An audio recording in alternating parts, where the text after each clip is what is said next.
On January 3, 2026, Berlin awoke to an eerie silence, one that seemed to press in from every corner of the city. The usual sounds of a bustling metropolis were missing. Instead, there was only the muffled crunch of footsteps on frosty sidewalks and the distant echo of uncertainty. The city, known for its vibrant energy, felt frozen in time, as if holding its breath. There was no hum of appliances, no glowing clocks to mark the hour, and radiators grew cold as the night's chill crept indoors. Families huddled together under blankets, their breath visible in the dim light, while the outside world remained shrouded in darkness. The absence of electricity was more than an inconvenience. It was a sudden, jarring disruption to daily life. The city was plunged into a major power outage, disrupting the lives of thousands and exposing the fragility of modern life.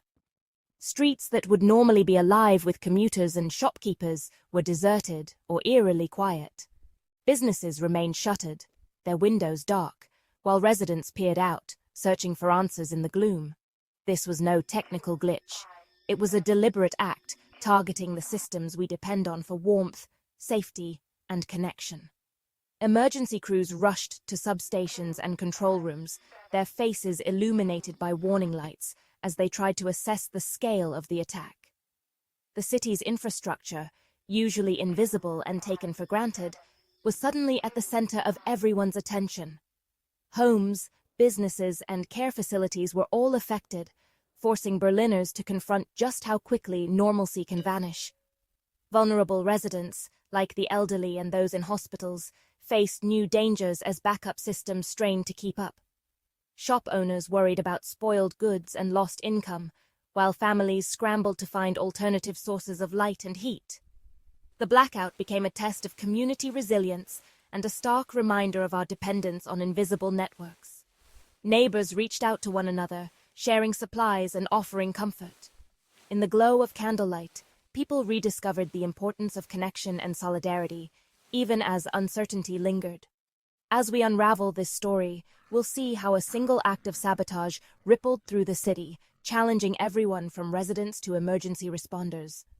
The crisis demanded quick thinking, adaptability, and courage from those on the front lines, as well as from ordinary citizens forced to navigate a world suddenly stripped of its certainties. This isn't just a Berlin story. It's a warning for all of us about the vulnerabilities in our own backyards. As cities grow more connected and reliant on technology, the risks we face become more complex. The events of that cold, dark morning in Berlin remind us that our comfort and security can be upended in an instant, and that preparedness and community may be our greatest strengths. The attack struck before dawn, shattering the stillness of a city just beginning to stir. As Berlin's residents slept, a carefully orchestrated act of sabotage was already in motion, targeting the very infrastructure that powered daily life. The saboteurs focused on a cable bridge spanning the Teltow Canal, an unassuming structure, but in reality, Berlin's vital power artery, channeling electricity to vast swathes of the city. Under the cover of darkness, they set a fire that ravaged high-voltage lines from the Lichterfelde power station. In an instant, the city's lifeblood was severed, cutting electricity and heat to over 45,000 households and 2,200 businesses, leaving tens of thousands in sudden darkness and cold. Affluent neighborhoods like Nikolassee and Zehlendorf were plunged into darkness, their quiet streets now eerily silent. But the blackout's reach extended far beyond these wealthy enclaves, rippling across the entire city. District heating systems failed, leaving homes, hospitals, and care facilities without warmth or hot water in the biting winter cold. For many, the loss of heat was more than an inconvenience. It was a threat to health and safety. Vulnerable residents, especially the elderly and those with disabilities, faced real danger as elevators ground to a halt and backup generators struggled to keep essential systems running. Stairwells became treacherous, and isolation grew. Mobile networks faltered, leaving people unable to reach loved ones or call for help. Emergency communication became a challenge, forcing first responders to rely on radios and face-to-face coordination. Even the city's commuter trains ground to a halt, stranding passengers in dark carriages and empty platforms, adding to the confusion and sense of vulnerability. The attack exposed just how fragile urban life can be, how a single point of failure can paralyze a modern metropolis, disrupting everything from transportation to basic communication. It was a calculated strike, exploiting the very interconnectedness that makes city life possible and revealing the hidden vulnerabilities beneath Berlin's bustling surface. For tens of thousands, the blackout's effects were immediate and harsh. Without heat, families layered up, but the cold seeped in fast, especially dangerous for the young and elderly. Hot water vanished, making hygiene and daily routines nearly impossible. Kitchens were useless, food spoiled, and darkness brought a sense of isolation. Entertainment and information disappeared as screens went blank and Wi-Fi died. Communication broke down. Even charged phones struggled for a signal. Anxiety grew as residents wondered how long the crisis would last. The outage stripped away the comforts and connections of modern life, leaving Berliners to improvise and endure. The silence and uncertainty were as chilling as the winter air. Investigators quickly determined the fire was arson, a targeted attack on Berlin's infrastructure. Soon, a far-left extremist group called Vulkangruppe claimed responsibility online, boasting of their sabotage. Authorities took the claim seriously. The group had a history of similar attacks and operated as a loose, secretive network. Their methods? Arson and sabotage against what they see as symbols of capitalism and environmental destruction. The police classified the incident as domestic left-wing extremism, focusing their investigation on this homegrown threat. The Vulkangruppe's detailed statement and past actions left little doubt about their involvement. Berlin's cold, dark weekend was the latest chapter in their campaign.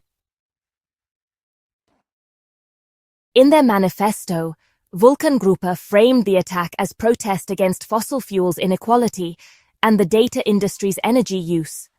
They claimed to target the ruling class in wealthy districts, aiming to disrupt both daily life and digital infrastructure. Their rhetoric was revolutionary, but their actions endangered everyone, including the vulnerable in hospitals and care homes.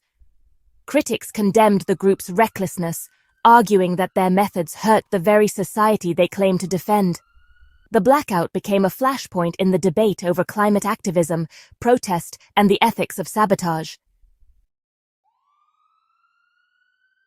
As the crisis unfolded, Berlin's emergency services sprang into action. Heated shelters opened for those most at risk, while volunteers provided food and warmth. Stromnetz, Berlin's engineers worked around the clock in freezing conditions to repair the damaged cables. Police patrolled dark streets, sharing updates and checking on vulnerable residents. Firefighters stayed alert for secondary emergencies, like fires from improvised heating. Power was gradually restored, but full recovery took nearly a week, an ordeal for many in the heart of winter. The response showcased both the city's vulnerability and its capacity for solidarity. Berlin's leaders condemned the attack as a grave crime, not protest. Mayor Kai Wegner and Senator Franziska Giffey stressed the attackers' disregard for human life and the city's stability. Authorities promised a thorough investigation and swift justice, classifying the act as politically motivated extremism.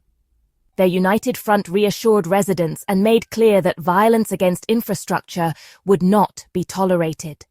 The city's message: political grievances must never endanger public safety. This blackout was part of a troubling pattern. Berlin has faced similar attacks before. Vulkangruppe previously targeted the Tesla Gigafactory in 2024, halting production and causing economic damage. In 2025, Another arson attack left 50,000 households powerless for 60 hours. These incidents highlight the persistent threat to critical infrastructure from extremist groups and foreign actors alike. Authorities remain on high alert, recognizing that the city's essential services are tempting targets. The January 2026 blackout was not random, it was the latest escalation in an ongoing struggle. Berlin's blackout is a wake-up call for cities everywhere, a stark reminder that even the most advanced urban centers are not immune to sudden disruption. The darkness that swept across Berlin was more than just a loss of power. It was a glimpse into the vulnerabilities that lie beneath the surface of modern life. It exposed how deeply we rely on fragile, interconnected systems for everything from communication to transportation, healthcare, and safety. When one link in the chain fails, the effects ripple outwards, impacting millions in an instant. The blackout showed just how quickly daily routines can unravel, and how easily our sense of security can be shaken. Protecting critical infrastructure now means more than technical fixes. It's a matter of national security and public trust. Governments, engineers, and security experts must work together to anticipate threats, strengthen defenses, and ensure that essential services remain resilient in the face of new challenges. The attack also raises tough questions about protest, extremism, and the line between activism and endangerment. In a democracy, the right to dissent is vital, but when actions threaten the safety of millions, society must confront where to draw the line and how to respond. Ultimately, the crisis revealed the power of community, neighbors helping neighbors, emergency workers rising to the challenge, and ordinary people stepping up to support one another. In the face of uncertainty, Berliners showed that solidarity and compassion are just as important as technology. We must strengthen our defenses, prepare for the unexpected, and remember that resilience is built together. Investing in preparedness, education, and cooperation will help ensure that when the next crisis comes, we are ready to face it, united and strong. The lesson is clear. Safeguarding our lifelines is everyone's responsibility, from government leaders to families at home. Every action, no matter how small, contributes to the safety and well-being of the whole community. In a world of growing threats, unity and vigilance are our best protection. By learning from Berlin's experience, we can build a safer, more resilient future for all.